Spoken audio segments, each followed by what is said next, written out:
Dans le bol, je mets donc le sucre, le beurre,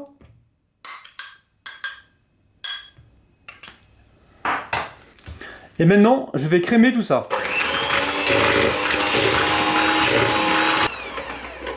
Ensuite, on enchaîne avec la vanille liquide et l'extrait d'amande.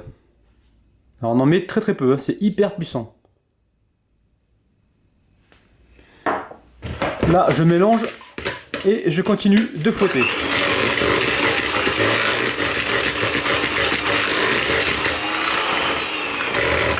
Ensuite, je rajoute donc mes œufs progressivement.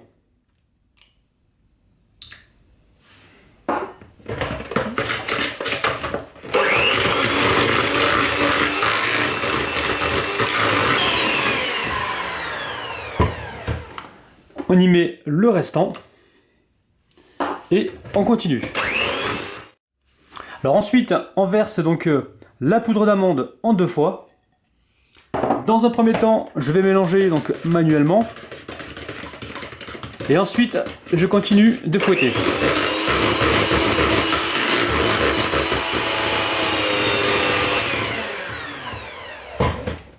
On va pouvoir mettre le restant.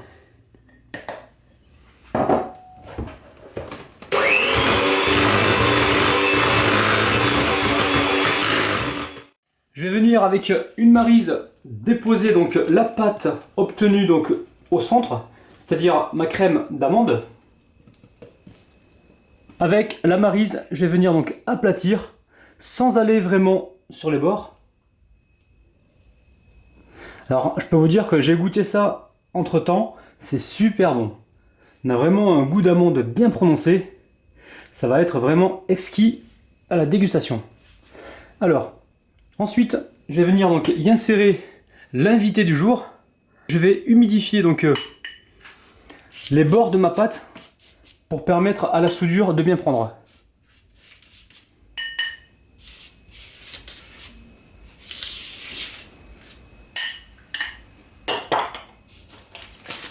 Alors je déroule donc ma pâte feuilletée. Je la dispose dessus. Alors, de manière bien régulière. Et ensuite, avec les doigts, je presse. Alors, avec ma fourchette que j'ai trempée dans de la farine, je vais venir donc confirmer la soudure. Là, on veut être sûr qu'il n'y ait rien qui s'échappe pendant la cuisson. Alors, je la retrempe dans la farine. Et je continue. Alors ensuite, avec ma dorure, je vais venir donc l'étaler sur la pâte. Alors je vous rappelle que c'est une cuillère à soupe d'eau et un jaune d'œuf.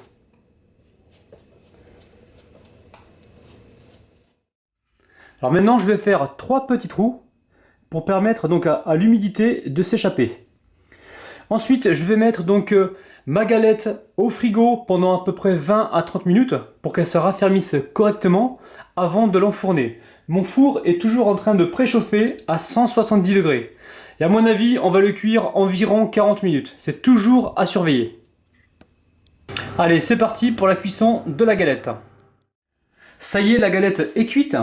Je vais la napper avec un petit peu de nappage d'abricot pour la rendre bien brillante. Alors vous pouvez utiliser donc du sucre glace et de l'eau que vous portez à ébullition pour faire votre sirop. Mais moi j'ai bien utilisé ce qui me reste dans les frigos. Et là en l'occurrence il me restait du nappage d'abricot. Donc je suis en train de l'utiliser. Ensuite on va attendre que cette galette elle refroidisse correctement. Et on passera à la dégustation. On va découper une jolie part. Alors elle est encore un petit peu tiède.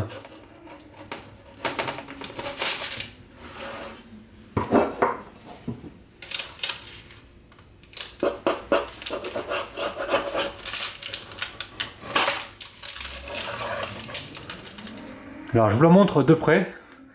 Elle est magnifique. Là on voit qu'elle est bien garnie en crème d'amande. Le dessous est bien cuit. Alors je vais passer immédiatement à la dégustation.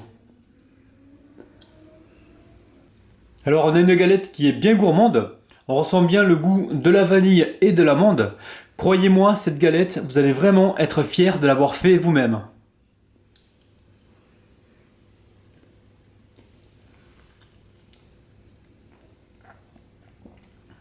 Je suis tombé sur la fève.